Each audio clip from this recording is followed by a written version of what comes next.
absolutely crazy journey, and beautiful things within it. Like I go with my bumper sticker on life. Shit happens. Shit happens in clusters. I will not measure my life in shit. And I think that's... Because we have just as many. Sorry. No, just I've gotten to learn from your example, from your teachings, and from Ty's teachings. Yes. Yes. And so I get questions, how do you find the positive? How do you keep your chin up? How do you keep moving forward some days? Put one foot in front of the other. Some days I don't. And And that's honest. Let that go. Some days I'm asleep in bed all day. Can't get up. Except... No, I gotta work her muscles. I gotta work her limbs for her. Make sure she's not getting stiff. Or you should see some of the dances that we have done, holding on to each other's arms and just kind of me shuffling around the bed to get to the bathroom. Yeah. Yeah. And things like, okay, one thing, and I mean, we both have quite a fear of spiders. It's just inside, outside they're fine. Yes. Inside it's kind of whoa, especially when they're big. Outside is their home, and inside is our home. When her brain is really not doing well, I would have to say, if I look up, and there on the wall, oh no, there's a bloody great spider up there. She hasn't seen it yet. So then I just have to say, I want you now to trust me. Look in my eyes, and we're going to go. And just grab her, pull her up. She only had to do that once for me to figure out what she was doing the next time, and boy, was that yes, I got you, and where are we going? Because I don't want to be here anymore. You telling me I don't want to be here. Right, because if she saw the spider, she would go catatonic. She wouldn't be able to move. Another brilliant thing about doing short-circuity things to your nerves and your brain. Some people it can cause a rage, other people it causes blackout. I tend to go towards a blackout, and I don't mean fainting or anything. My brain is not reachable. The fainting part was actually seizures. Yeah. Yeah. That total. Woo! So speaking of which, maybe we should get back to let's do it, the story. Yes. Oh, you need me. Yes, I need thanks you. You're welcome. I wrote a couple of notes. I'll try to keep it going, like not turning black. Right, so. Or is it just the one? I don't have to move it or anything, I just have to it's a short amount of notes, not... Okay. So we're going to take it from the very beginning then? Yeah, I guess so. I don't know, how long do we, keep on doing? Do we keep on doing the... Hi, I'm... Yeah. Well, it's maybe not the or whole each time, thing. Maybe, Just I'm get, Anna, I'm Lorraine. Yeah. Right? Okay. Yeah. Just so anybody tuning in for the first time is going to at least know right. our names. And when I talk about you, I say Anna. And to be a continuation on of a story. You can either call me caregiver, CG, or Lorraine, whatever, or Mom, whatever tips off your tongue that moment. Like normal. See, I have 312 personalities, and they all have names and their own lives. There you go. Their own backstories, their own none motivations. Of them are nasty. None of them are weird. I mean, weird. A couple of them might get a little defensive, especially about weird is in the eye of the beholder. People that I love. There's some things that I would say weird, wacky. If you mess with the people I love, I might. But not dangerous. Nasty. Anyway. So. Hi, I'm Anna. And I'm Lorraine. We welcome you back. Yes. To Straight from the Heart. we so far have done a bunch of little videos. We've gone into other subjects, but we haven't come back to the story. And we've had a couple of please come back to the story requests. I'm just putting you on airplane mode here, so. Okay. All right. So in the introduction video, which if you haven't seen that, if you're new to this channel, please go watch the welcome. The first part. Yeah. Because we do talk a little bit about the beginning, and to catch everybody up and bring you back to that space. I had gone on a camping trip in September of '98, had been on the Wabash River, which is in the south of the states, the border between Illinois and Indiana. So one night I'd be on one state, other night go on the other side and be on the other state. It was actually a really, really lovely time. And after a beautiful spiritual, the most awakening of this was my first protest that I went to on my own. It was saying to please pay attention to the water. And I was bit by, I had 2 bites. I had 2 very clear bullseye rashes, which is indicative of you've been bitten by a deer tick, at least one. Maybe one that bit 2 different places, or 2, I don't know. I never saw a tick. And a lot of people don't.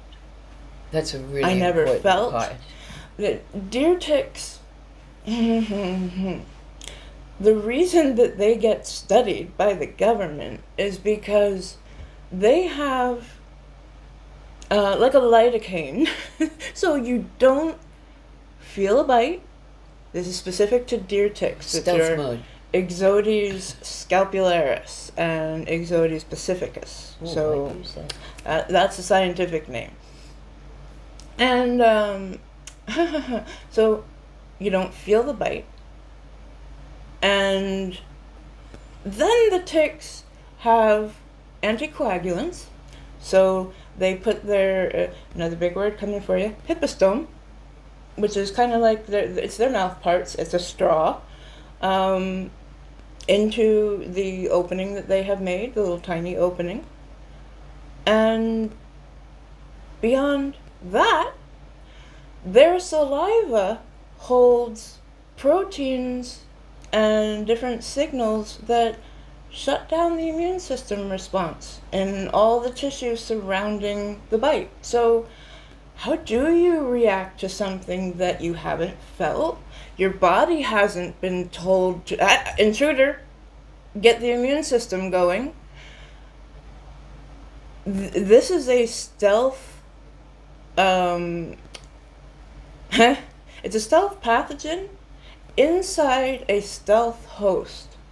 And sometimes throughout the year they are as tiny as poppy seeds. And maybe to the size of a sesame seed in their, call it their baby lives. So no, a lot of people don't see them, don't feel them. And it's different for everyone, but on average it takes about 2 weeks if bacteria has come in.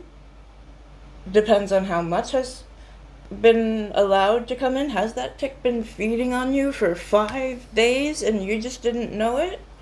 Or has that been a quick bite? That's another thing where we don't know, and there are scientists that would tell you The jury's out. Ticks need to be attached for 24 to 48 hours to pass pathogens.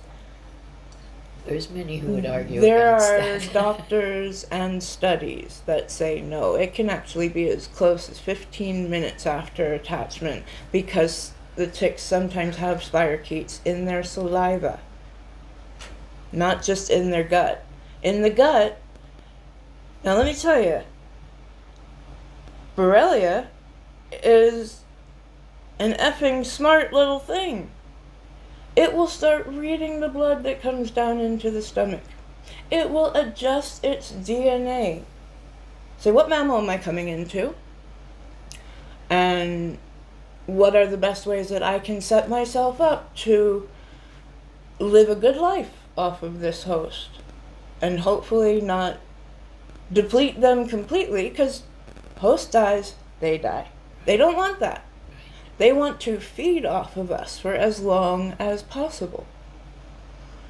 And so that's where we are in the world. We, I have come to a place where, I'll tuck my pants into my socks or my shoes. But really what I rely on most are my eyes and doing an actual tick check. Yep.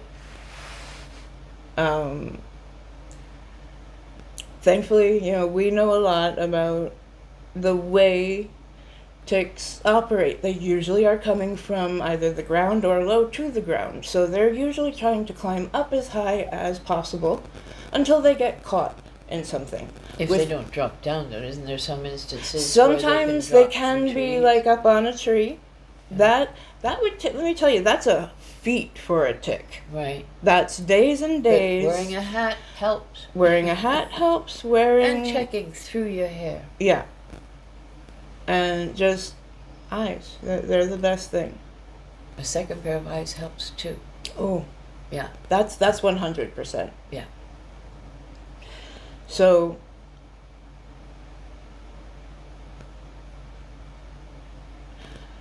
I didn't have all of this knowledge. No. In 1998. I was 17. I was just graduated from high school, a year of college. So that's why I took some time off. I'm like, I'm going to learn from the school of life. And I really, really wanted to go back to school. That was on my list. I, in fact, came home and got a job in the local bakery, like almost not even a month after I came home. I was ready to go by January of 99. And I had a really wonderful bunch of coworkers. I had a really wonderful manager, store manager, and even regional manager. All of them, I still remember their names and their kindness to me. So, by some stroke of luck, I managed to, as I was starting to feel my first disturbances, let's say, I got nauseous. That was my first thing.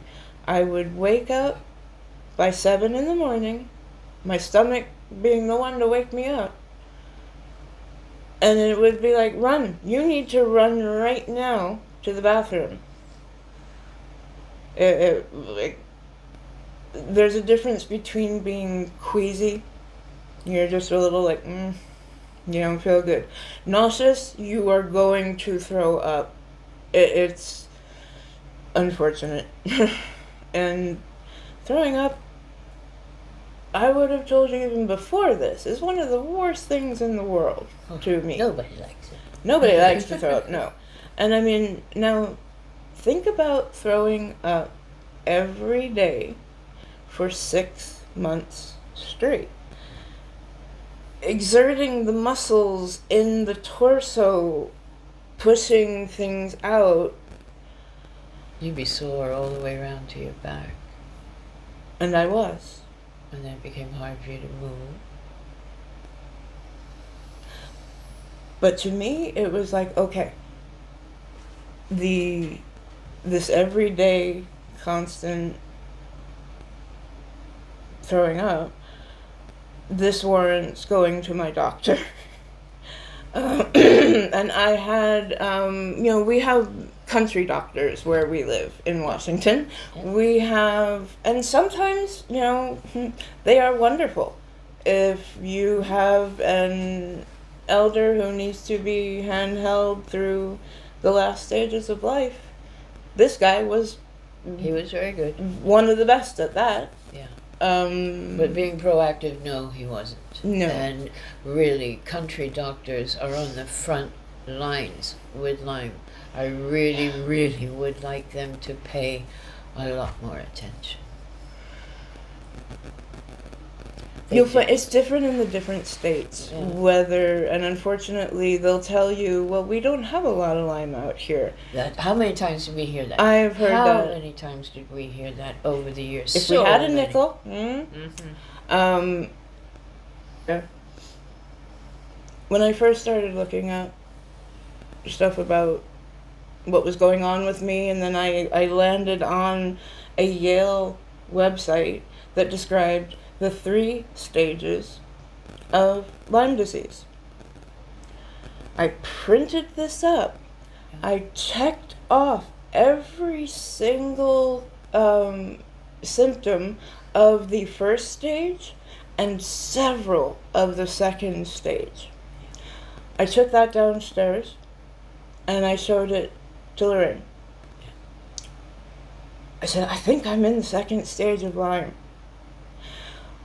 Why I got that name is because my brother's best friend growing up in Long Island, he had been bitten by a tick. He had tick-borne infections. He heard bits of my story and was like, this is sounding too familiar. Just mentioned to her, Lyme. Tell her, check it out. I did, and it blew my mind. It was describing me perfectly. I had a very classic presentation where my joints just started to ache a little bit.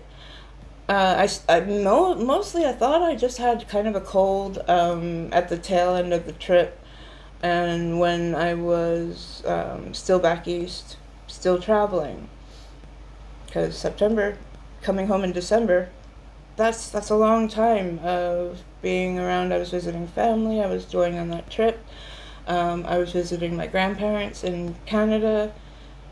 A lot going on for me. And so I came home very tired. Yeah. But still not thinking something was wrong. So I had plans to get back into at least the community college that I had already gone to for my last year of high school. And I really wanted to trade up to UBC one day. And funny enough, at that time I wanted to be a doctor. Yeah. I had an anatomy coloring book. Mm-hmm. I had stethoscope of my own. It was interesting to me. Going to doctors and seeing how restrained they are from within the system, that crushed my desire. Yeah. I was like, okay, this, and I see why a lot of doctors now are seeking out naturopathy, homeopathy, An integrated approach. Looking Let's at take the best of everything. Chinese Ooh. medicine. Hey, that's been around for more than 3,000 Good idea. years. Why don't we look at some of the things that does? Just Not and debunking Indian Western medicine, and just, again. marrying the two of them. Yes. That is actually what I would later find out is the protocol when you reach a Lyme doctor. But it took me 8 years from those bites to get to a Lyme doctor in Washington State who could treat me. You had to have that That was a long positive time. test. It's as if your illness doesn't exist until it matches a number on a lab test. And those And- lab tests only look for the immune response. It doesn't look for the actual DNA or anything like that, any specific protein of the Borrelia, or the 9 to 12 other infections that can come from a single tick bite.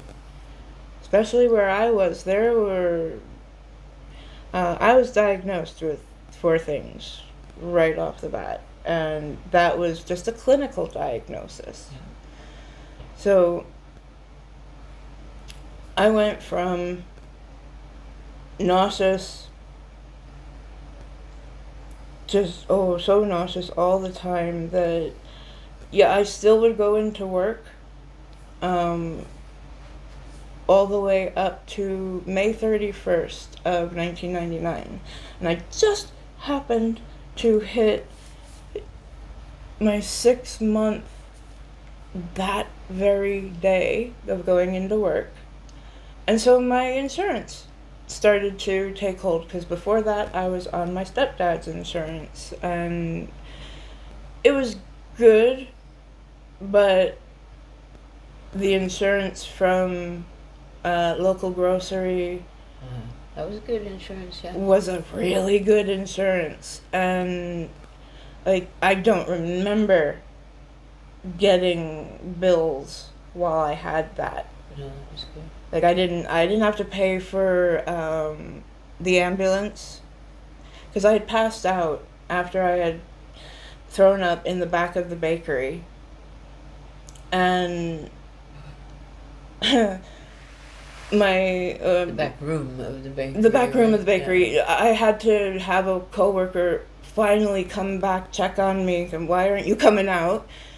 And then she immediately called 911, got an ambulance to us.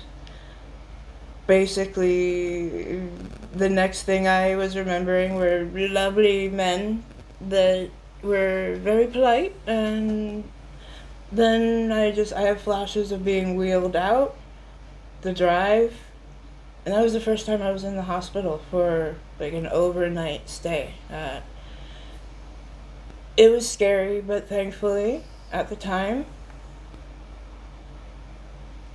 this was the beginning of my family saying, "You need us, we're here. What do you need?"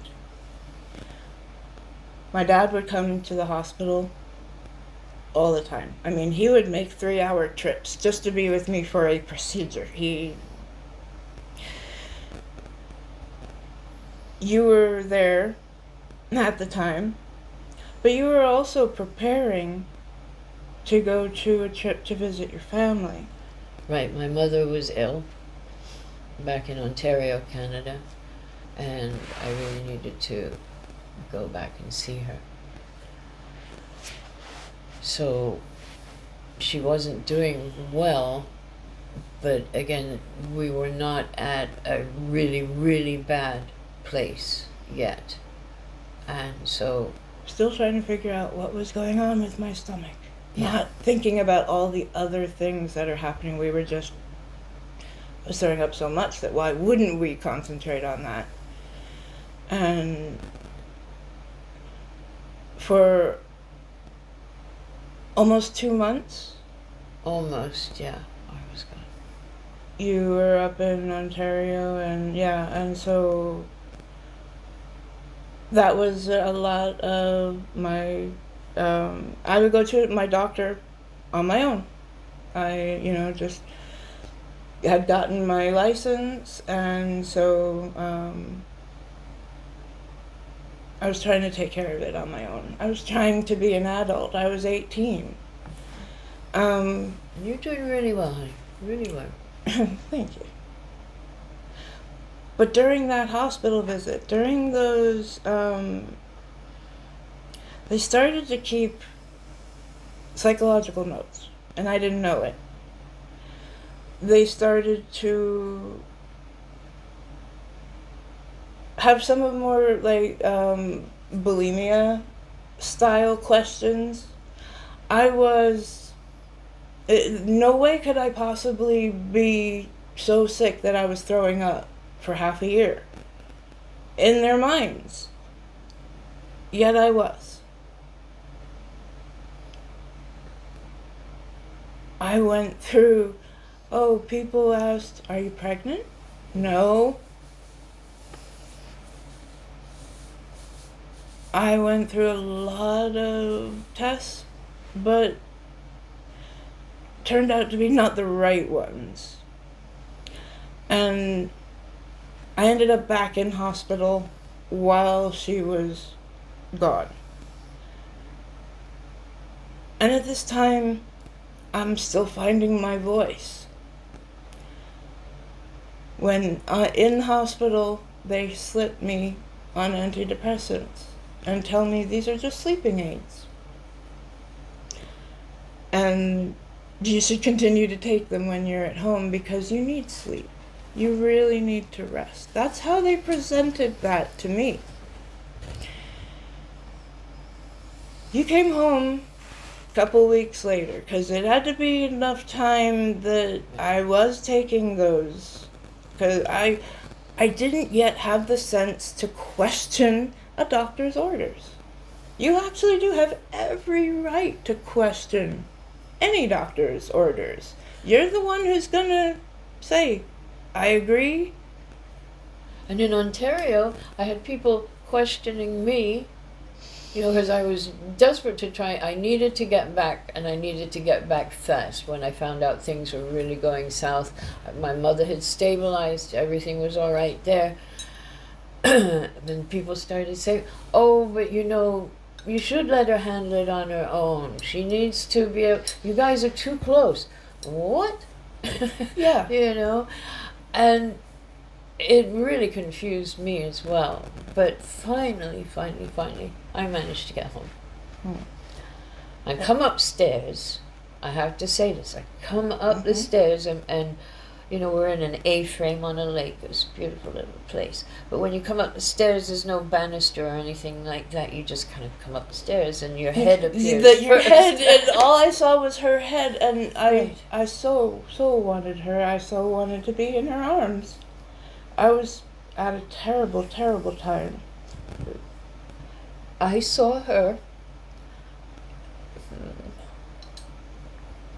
And my first thought was, Turtle Woman.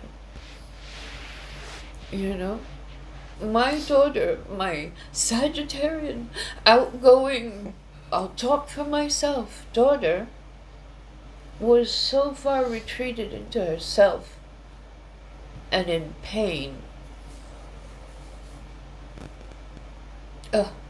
That was a tough one, and she had so many pills. There was a pill for every symptom. Oh, you're feeling pain? Here, Yeah. have some of this. You're nauseous, take that. You got heartburn from throwing up so much, take that. And of course the lovely little turquoise pill. The antidepressants. But all I could do was take her in my arms, and at the same time, like, this is my girl, and the love is incredible, but my anger. And I needed help. My anger. I gathered up all of those medicines, put them in a... You're like, we're going back to your doctor. Yeah. I put them in a grocery bag, took them back to the doctor, and I slammed the bag of pills on his desk. Because this was the same doctor who said it couldn't be Lyme, because he'd done the test. Let me tell you, the first test is called the ELISA test, and very quickly I named it the Eliza Doolittle test, because it's useless. For the most part, it is useless. We had to go on. This is months later. Yeah. And they're going off of an acute test that she had to be just drenched in bacteria and whatever else. For the test to finally come up positive. Finally. That was when they would finally treat her, which was 8 years after the bite. And by that time, all the different... But when you slammed that plastic bag sorry, down, yes. and when you said, I said, would antibiotics hurt her? And he said, well, no. And I went real close down to him, and I used to do this with my kids all the time. The angrier I got, the more trouble that you were in, the quieter I spoke. So if I was coming really close to you and speaking very softly, they were in deep doo-doo. So I just go close to this guy. I said, then put her on them. And it was like a miracle. Oh my goodness, it was like a miracle. I was given 3 weeks of doxycycline. And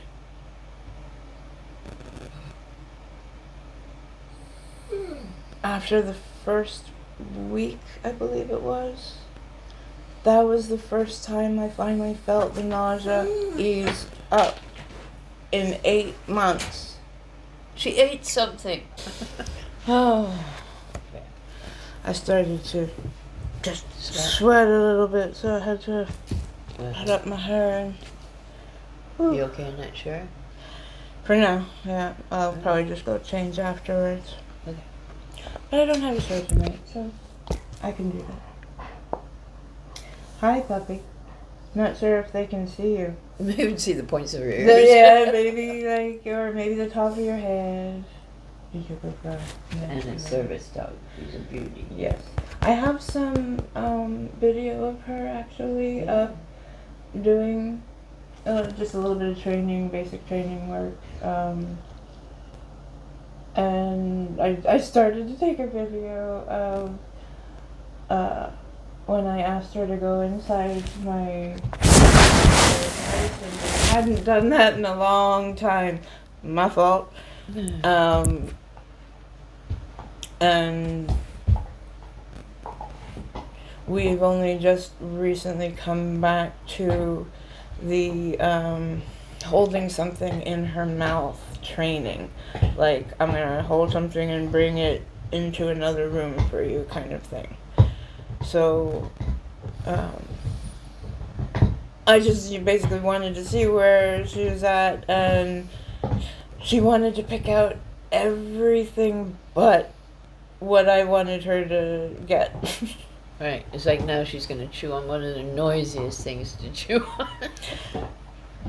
But it's okay, because we're animals, and we love them. That's fine. Yep. Oh, so Back to the story. we were in August of 1999. She had threatened him. No. I had, insisted upon. We got real, and yeah, I had started to look up. I had started to feel like when I had her backing, I felt a bit of my strength back. I'm not sure why I really, my husband is a wonderful, wonderful man with a heart as big as all outdoors, but he is an old-fashioned type when it comes to doctors. He will not question them. Right. He will not push anything. He wasn't there except when in hospital kind of thing. Right. He wasn't there at the doctor appointment. Right. You were like, we're going. Yeah. And that's that. Yeah. And I was fine with it. I was relieved by that. You need help. I mean, you're feeling sick as a dog. You can't handle all that on your own. And many people have to. But I had to be really careful, as I've often said before. This is the lip of adulthood here, 18, 19 years old, and I'd done my best to teach her how to make good decisions, connect the dots, etc., what happens next, and so I had to make sure she was leading, but I had to make sure I took care of her when she tired, and when she needed the backup, and when she needed somebody to go rah, rah, rah, rah at the doctor, and she just didn't have it in her anymore. She was so tired. No. She was so overrun with bacteria. Yeah. it always felt intuitively correct.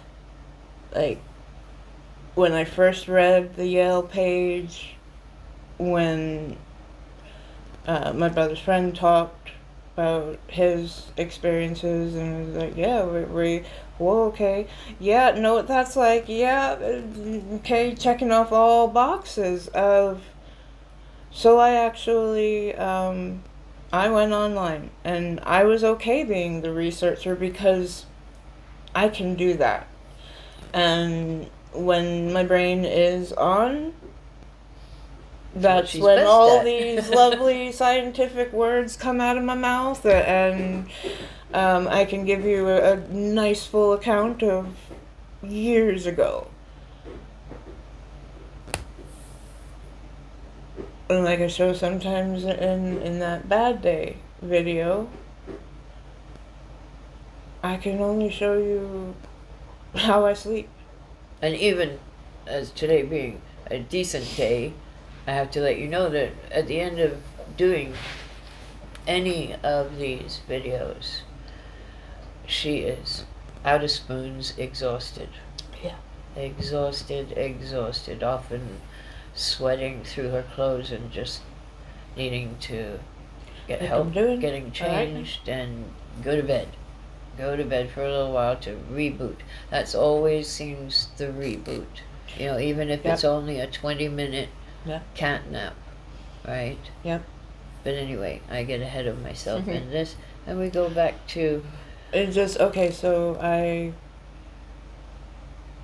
got to throw away those little blue pills, turquoise pills that were the... Oh, I was so mad when I found out about those, too. And so, how we learned was, she's like, what are you on? Just seeing a whole bunch of pill bottles. Was a lot of pill bottles. And so we sat down and we went through them, and I would tell her, okay, this one, that's for nausea, and though it doesn't work that well, because I was still throwing up, that this one was for, you know, what they were for. Anti-nausea at that point. I said that these were sleeping pills. She's reading the thing going, no, they're not, sweetheart. And that's when I learned. You told me you read the paper. Yeah. They are antidepressants. Yeah. They were SSRIs. And anybody that knows me would say, you know, that was not me while I was on those pills. Even just the couple of weeks that it was. Turtle woman. Totally retreated. Totally... I know. Thank you. Tiny within herself.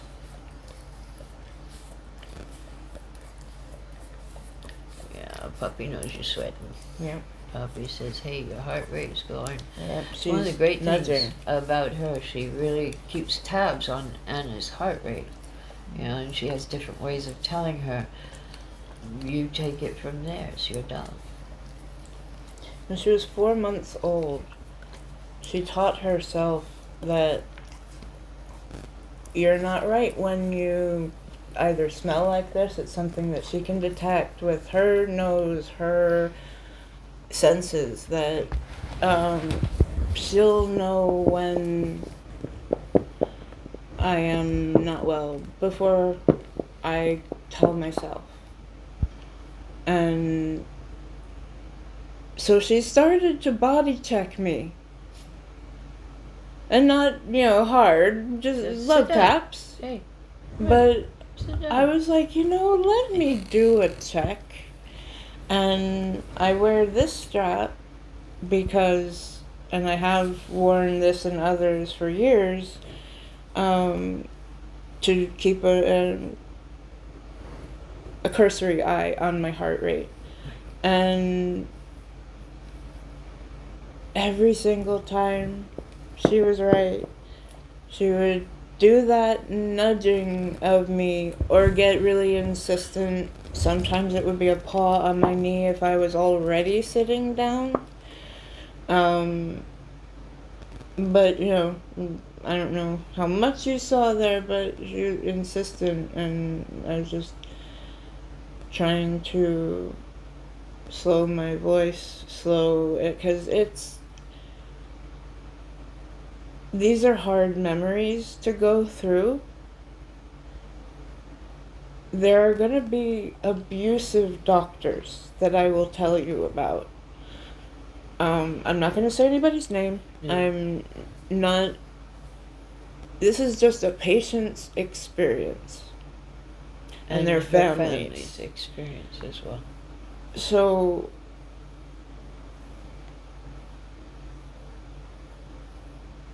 we will be completely open about the experiences we've been through.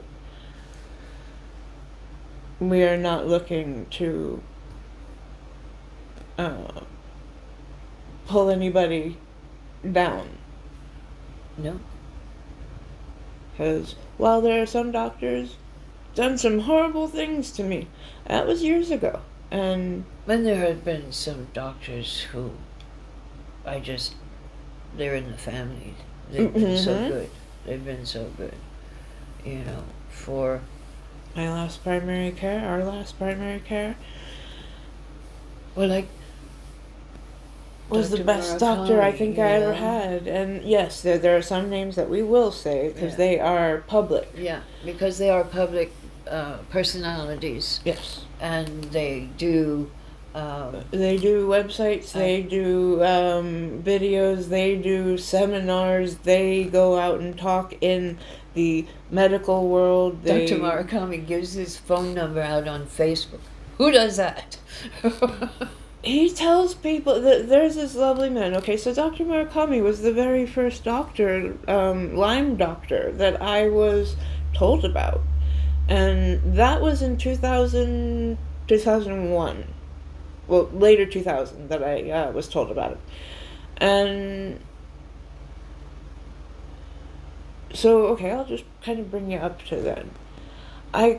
After the antibiotics, after a week, I stopped throwing up. Yeah. Woohoo! Miracle. A couple of weeks, I started getting some energy back. I was almost at 60%. Yeah. 3 weeks, and I was up again. I thought I was on my way back to a normal life. That was going to be it. It's okay. But no. That 60%, that's a general number for, not only just energy, but everything. I only reached about 60%. While I did stop throwing up every single day, I didn't stop being nauseous. That's one thing that has stayed with me from symptom 1 to now. Almost 25 years later. When my body is very, very stressed, that's the very first thing that I will do, my body. So, the antibiotics, they seemed like a miracle in the very beginning, but then it was very obvious that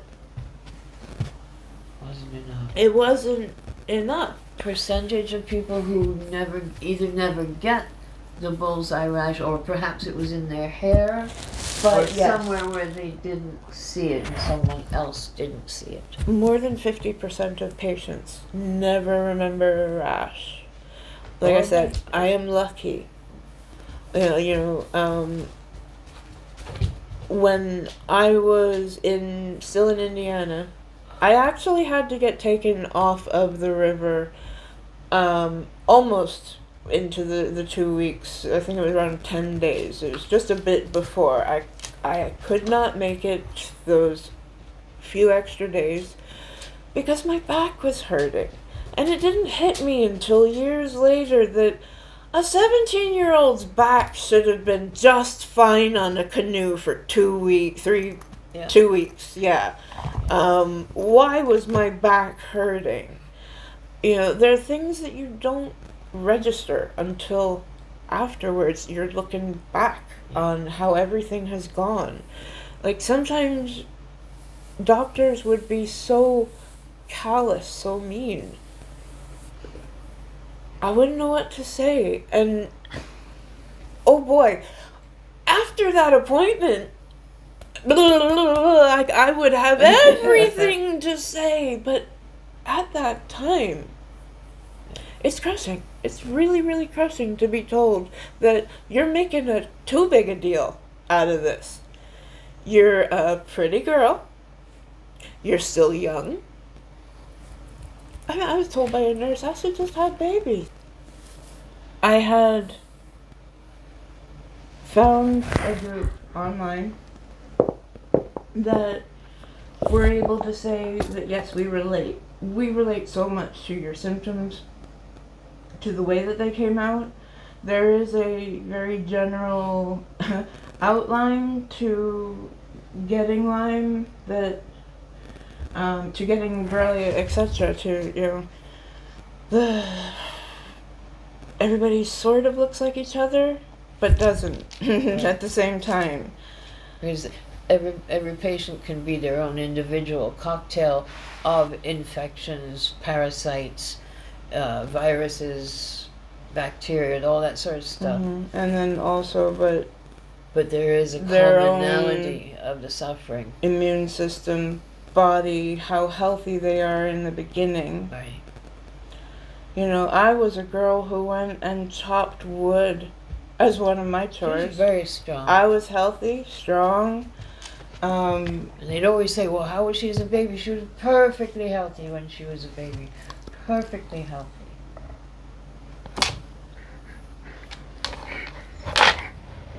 Get your shirt. There you go. Go on.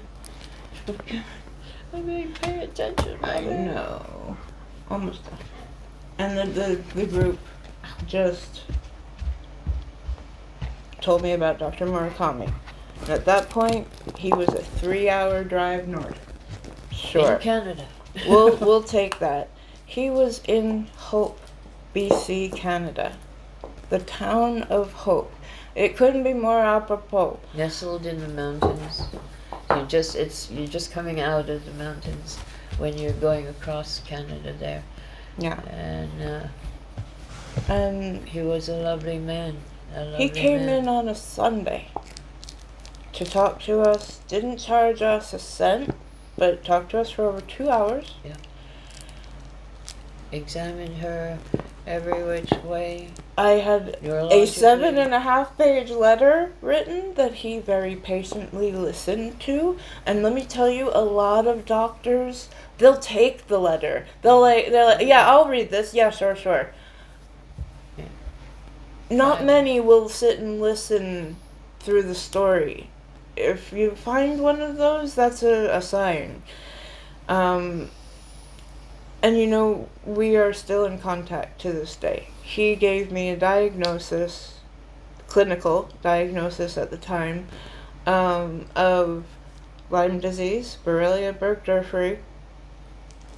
Of course, he couldn't prescribe for her across the border. Being in Canada, yes, he... And in America, you still had to have a test that said positive. But he knew a lab. And so I was told about Igenix in California, which was actually started by a doctor who had Lyme disease as a kid and knew how hard tick-borne infections were to test for. So started his own lab. Mm-hmm. His kid had it, and then his whole stake was on that lab. You know, like the area that they are in, just outside of San Francisco, they are very inundated with, it's a coastal tick and a coastal variant of Lyme. And so they were country doctors that were paying attention and doing really good. So when you have this experience, and you find most Lyme doctors actually do have that experience, either their kid or themselves, or one, usually it's 1 degree off, meaning either a parent, a spouse, a kid, you know, because you need to be in the home to see how much, I mean, you've seen people who have seen the variety of videos. You've seen me in very different states. For those who have followed me on shows, you've seen my brain go right down with a lot of other conversation happening at once.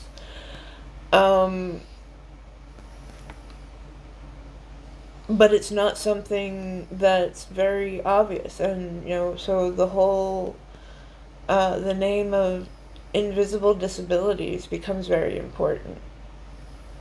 So it took from getting bitten in the fall of 98.